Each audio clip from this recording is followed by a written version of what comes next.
শুভেচ্ছা সবাইকে, নাম ইসলাম ব্লগ চ্যানেলে আপনাদের সবাইকে স্বাগত জানাচ্ছি। দর্শক, আজকে খুবই গুরুত্বপূর্ণ একটি ইস্যুতে আলোচনা করব, সেটি হচ্ছে আমেরিকা বা যুক্তরাষ্ট্র, যেখানে আপনারা অনেকেই আসলে আমেরিকায় সেটেল হওয়ার বিষয়ে ইন্টারেস্টেড এবং আপনারা অনেকেই জানতে চান যে আমেরিকার যে সাম্প্রতিক বা ইমিগ্রেশনের কি পরিস্থিতি সেখানে রয়েছে।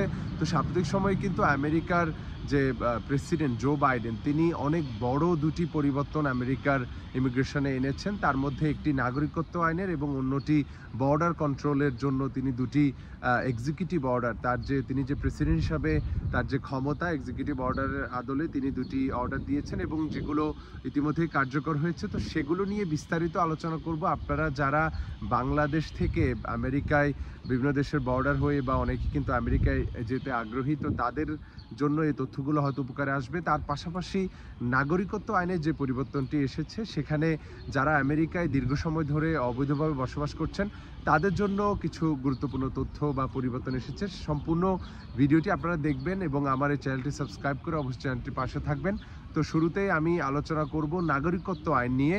নাগরিকত্ব আইনের যে পরিবর্তনটি প্রেসিডেন্ট বাইডেন এনেছেন, সেখানে তিনি যেখানে আসলে আগে যুক্তরাষ্ট্রে যারা অবৈধভাবে বসবাস করত, তারা কিন্তু যুক্তরাষ্ট্রের কোনো নাগরিককে যদি বিয়ে করত, সেখানে যুক্তরাষ্ট্রের থেকে কিন্তু তাদের স্থায়ী হওয়ার কোনো আবেদনের সুযোগ ছিল না।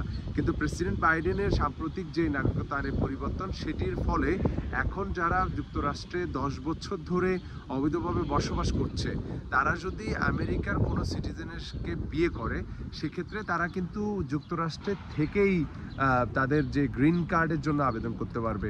তো এই পরিবর্তনটি অনেক বড় একটি পরিবর্তন। বিশেষ করে আপনাদেরকে আমি বুঝিয়ে বলবো, আগে হচ্ছে যে আপনি ইলিগালি যদি থাকেন, সেখানে যদি আপনি আমেরিকান কোনো সিটিজেনকে বিয়ে করে থাকেন, সেক্ষেত্রে আপনাকে আপনার যে দেশ, সেই দেশে ফেরত গিয়ে তারপরে হচ্ছে আপনার জন্য সিটিজেনশিপের অথবা যে গ্রিন কার্ডের জন্য বা আপনার জন্য একটি যে দূতাবাসের মাধ্যমে, আমেরিকান অ্যাম্বাসির মাধ্যমে সেই আবেদনটি করতে হতো।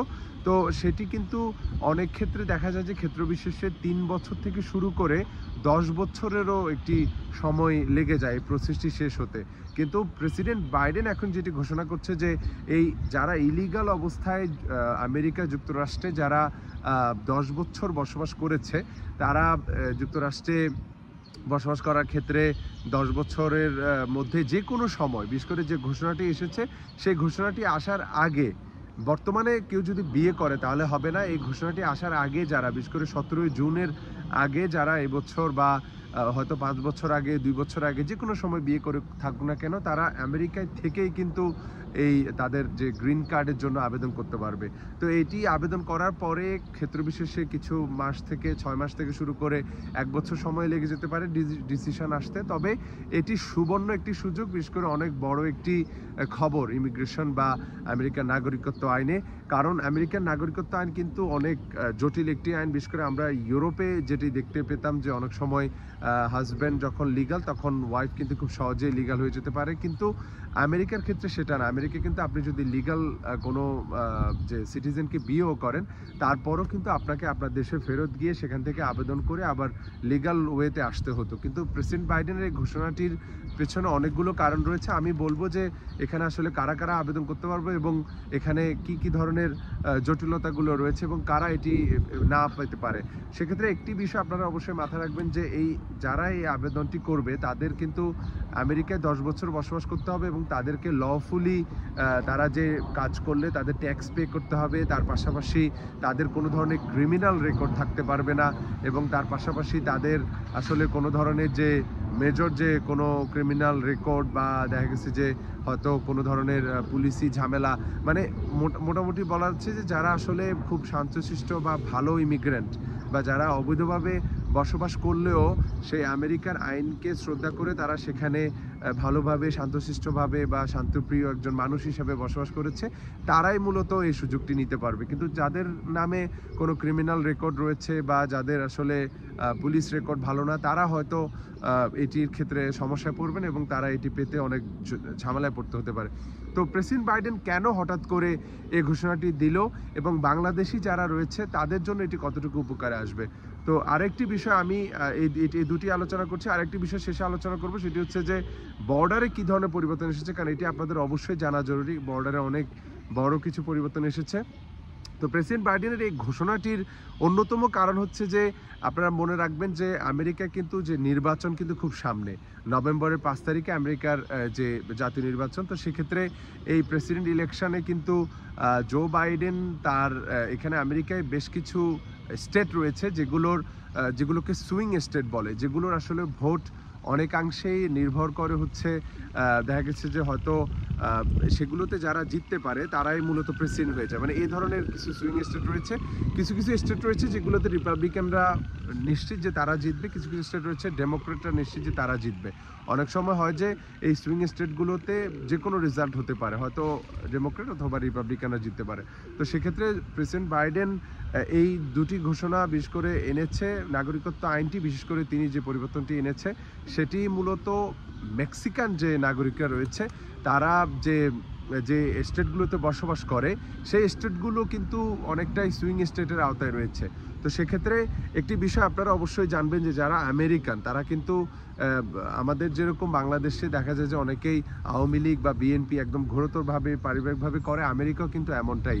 তারা রিপাবলিকান এবং ডেমোক্রেট এই দলগুলো তারা ফ্যামিলিগতভাবেই তাদের একটা রুট লেভেল থেকে তারা সাপোর্ট করে। তো এই সুইং স্টেটগুলোতে কিন্তু এইটি তেমন না। সুইং স্টেটগুলোতে অনেক সময় ডেমোক্রেটরা যেতে, অনেক সময় রিপাবলিকানরা যেতে। তো এক্ষেত্রে সুইং স্টেটগুলো কেন ইম্পর্টেন্ট? কারণ মেক্সিকান মেজরিটি রয়েছে ওই স্টেটগুলোতে, বিশেষ ন্যাশনালিটির অনুযায়ী প্রায় 28 থেকে 30% মেক্সিকান নেভাডা এবং অ্যারিজোনা অঙ্গরাজ্যে তারা বসবাস করে। সেক্ষেত্রে এই নতুন পরিবর্তনটি আনার ফলে বেশিরভাগ কিন্তু অবৈধ ইমিগ্রেন্ট যারা হয়তো আমেরিকান সিটিজেনকে বিয়ে করে সেখানে বসবাস করছে আমেরিকায়, তারা কিন্তু বেশিরভাগই অনেকেই রয়েছেন যে মেক্সিকান নাগরিক। তো এরা যদি এই সুযোগের আন্ডারে নাগরিকত্ব পেয়ে তারা যদি প্রেসিডেন্ট বাইডেনের এই সুযোগটি নিয়ে নাগরিকত্ব আবেদন করে, সেক্ষেত্রে হয়তো তারা প্রেসিডেন্ট বাইডেনকে ভোট দেবে। সেক্ষেত্রে এই সুইং স্টেট দুটি যদি তার প্রেসিডেন্ট বাইডেন জিততে পারে সেটি কিন্তু তার জন্য একটি প্লাস পয়েন্ট হবে। অনেক রাজনৈতিক বিশ্লেষকরা মনে করছেন যে এটি অন্যতম কারণ যার ফলে আসলে প্রেসিডেন্ট বাইডেন সুইং স্টেট জেতার একটি ফন্দি হিসাবে আসলে এই ঘোষণাটি দিয়েছে। তো এটি এখন সময়ের সাথে আমরা সামনে দেখতে পাবো। তবে রিপাবলিকান পার্টি কিন্তু এই ঘোষণাটিকে খুবই তারা কোনোভাবে এটিকে ভালোভাবে নেয়নি এবং যে সাবেক প্রেসিডেন্ট ডোনাল্ড ট্রাম্প তিনি কিন্তু বলেছেন তিনি এই আইনটি ছুঁড়ে ফেলে দিবেন, তিনি এটি কোনো মতেই রাখবেন না যদি তিনি প্রেসিডেন্ট হিসাবে আবার ব্যাক করেন। তো এখন একটি বিষয় হচ্ছে যে কেন বাইডেন এত শিথিল একটি আইন ঘোষণা দিল। এখানে একটি প্রশ্ন অবশ্যই আপনাদের জেনে রাখা জরুরি। প্রেসিডেন্ট বাইডেন কিন্তু এই নাগরিকত্ব আইনটি ঘোষণা দেওয়ার আগে তিনি চলতি মাসেই কিছু সপ্তাহ আগে তিনি নাগরিকত্ব আইনের ঘোষণার আগে তিনি একটি বর্ডার কন্ট্রোলের একটি এক্সিকিউটিভ অর্ডার দিয়েছিলেন, যেখানে তিনি অবৈধভাবে যারা আমেরিকায় প্রবেশ করে, বিশেষ করে আমেরিকার যে সাউদার্ন বর্ডার রয়েছে যেটি মেক্সিকোর সাথে, টেক্সাস এবং ক্যালিফোর্নিয়া অঙ্গরাজ্যের সাথে, বিশেষ করে বেশিরভাগ বর্ডারগুলো যে জায়গাগুলোর কথা আমি বললাম, অ্যারিজোনা এবং যেটি হচ্ছে যে নেভাডা। তো এই জায়গাগুলোতে প্রচুর সংখ্যক মানুষ কিন্তু এই বর্ডার দিয়ে আমেরিকায় ঢোকে, সেখানে অনেক বাংলাদেশিরাও কিন্তু এই বর্ডারটি ইউজ করে। সেক্ষেত্রে এই যে পরিবর্তনটি এসেছে সেখানে প্রেসিডেন্ট বাইডেন যে অর্ডারটি দিয়েছেন সেখানে প্রায় আগে কোনো আনলিমিটেডভাবেই কিন্তু অবৈধ অভিবাসীরা সেই পথ দিয়ে ঢুকতে পারতো এবং তারা অ্যাজাইলাম ক্লেম করতে পারতো।